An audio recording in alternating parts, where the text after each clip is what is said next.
Hi, this is Paul from Cyoda. I'd like to just very quickly show you how Cyoda sees data, what it is to Cyoda, how it works with that data and models it, or how you model data with Cyoda, and so that you can actually work with that data. So just take a step back. To say that, we have to basically tell you what Cyoda's data principles are. So you might know this already, but all data in Cyoda is an entity. It's not a table, it's not a document, it's an entity. An entity holds structured information, so not sort of amorphous information, but structured information and contains a state. The entity's life cycle is governed by workflow, and mutations require specific state transitions. So you can't just go from a state open to state deleted without maybe some intermediate states, whatever. It's all defined by the workflow itself. And the entity data that is attached to it is modeled in a tree-like fashion, meaning that it's a directed unidirectional graph, and it doesn't have loopbacks, so it's like JSON follows that. XML that is holding data is like that. So it's a very common mechanism to represent information. And each entity's data model is always known, meaning that you will always, for every entity that you save in the system, there will be a known model that is associated with that tells you what your inner structure of your information is. So having said that, how do we do this in Cyoda? So for that, I've basically taken a simple example, which is the Nobel Prize organization's data coming from their API version 1. It's a very simple model, tells you about who won Nobel Prizes when. And so suppose I had that kind of information in data that I wanted to ingest into Cyoda so that I can use it as a database or in processing or whatever. And I had this type of structure, so I got some fields in here, subsections, a prizes array telling me year, category, and an array of laureates. And this is basically a repeating structure all the way down to whatever. And so this is my data model, or an example file of this is how my data looks. You can tell Cyoda what the model is of this by giving it a JSON schema or an XSD if you're XML affine. Or you can also just give it sample data and let Cyoda derive the model from it. You can throw sequences of data at it, merging that together so that you can assemble a model from that.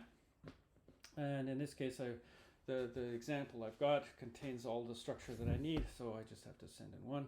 And so I'm asking Cyoda for a tree node, which is this entity model. I would import a JSON sample data into my prizes model in version 1. And I do that, and I can't because it's already registered.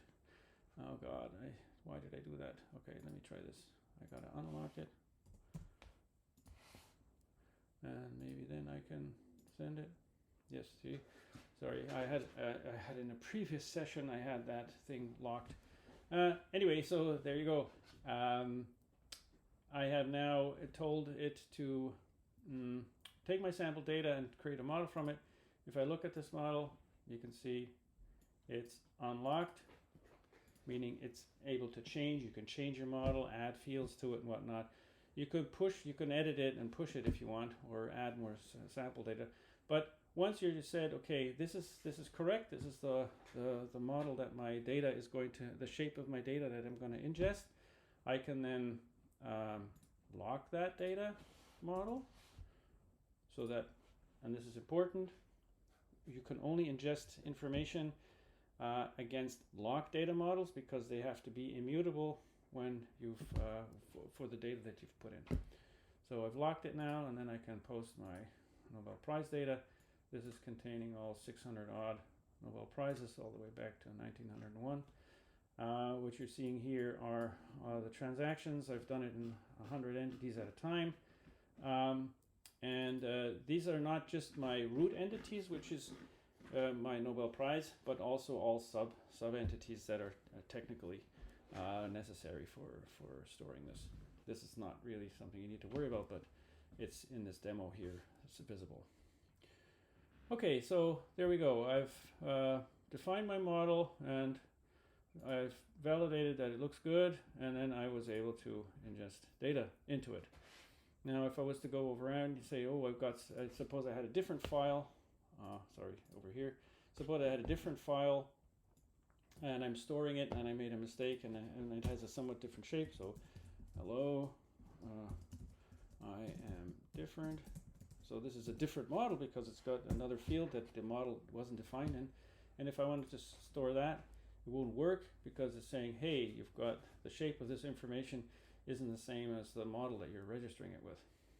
So in order to basically enable this, I would go and open up, because I've already ingested data in version 1, go to version 2, tell it here, I'm now different, send that. So now I've just created a prizes in model version 2. It is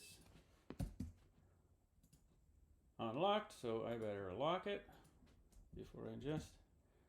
Boom. And then I can post my data that is different. And I made something wrong here. What did I do wrong? Hello string. Ah, yes, it's version 1. I suppose I'm supposed to do 2. See, demoing this thing quickly shows you how one can make mistakes and also how the system is really resilient against developers that are a bit silly. Okay, so I hope you had a quick insight into the principle of modeling data and to be able to ingest it. And next session is obviously, why would we want to model data? It's because you want to retrieve data against that model and find it again. So the next session will be about querying these entities via SQL actually. So see you later. Thanks a lot. Bye.